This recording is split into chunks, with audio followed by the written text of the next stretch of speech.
प्रहारमध्ये काम करणाऱ्या एका बांडगुळ पदाधिकाऱ्याने भयंकर शिव्या दिल्या विनाकारण. मी कोणाला शिव्या दिल्या नाहीत अजून. आणि सोबतीला होते हे महाशय, हे शेतकरी महाशय.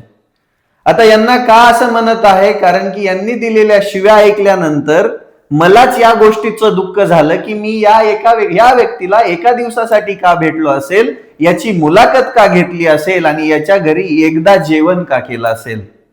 कारण की माझा संबंधच फक्त या माणसासोबत एका दिवसाचा होता.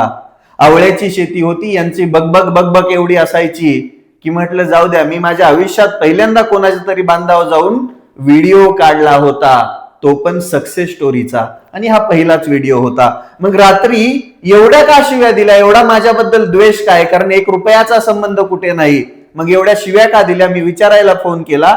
माझा सुसंस्कृतपणा तुम्हाला दाखवतो. तो पोरगा नाही बघा, पांडुरंगाला मानणारा, गळ्यात माळ असणारा, एक सुसंस्कृत घरामध्ये जन्मलेला मी आहे. मला ती सवय नाहीये की मी तुमच्या ह्याच्यामधून, मी ह्याच्यासाठी मी फोन नाही केला की मला फक्त या गोष्टीचं अति दुःख झालं की बाबा तुमच्या मनामध्ये माझ्याविषयी एवढा द्वेष काय.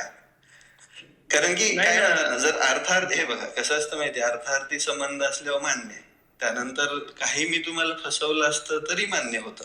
पण जर माझा आणि तुमचा फक्त एका दिवसाचा संबंध होता, एका भेटीचा संबंध होता आणि एका मुलाखतीचा संबंध होता, बरोबर, बरं, त्या सगळ्यांमध्ये ते प्रेमपूर्वक संबंध होते ना. जेवण केलं मी तुमच्या घरी, त्यानंतर काय म्हणतो, तुमची मुलाखत घेतली, अगदी सुंदर संभाषण झालं आणि कोणताच काही संबंध नव्हता व्यवहाराचा बी.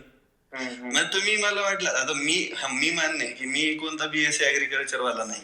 मी माझ्या शेतामध्ये जे प्रयोग केले त्याच्या जीवावरती लोकांना सांगितलं.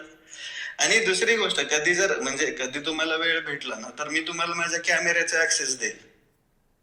माझ्याकडे येणाऱ्या शेतकऱ्यांना आम्ही काय माहिती देतो तुम्हाला लक्षात येऊन जाईल.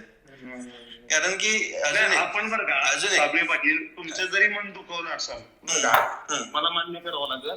फक्त माझं म्हणणं काय आहे की मी तुमच्या समोर व्यक्त होतो पण फोनवर नाही व्यक्त होणार, कारण एकदा अक्कल विकत घेतली. मला माहित नाही असं घडणार आहे पुढे म्हणून गेलो बोलत तुम्ही बोल, ऐका ना.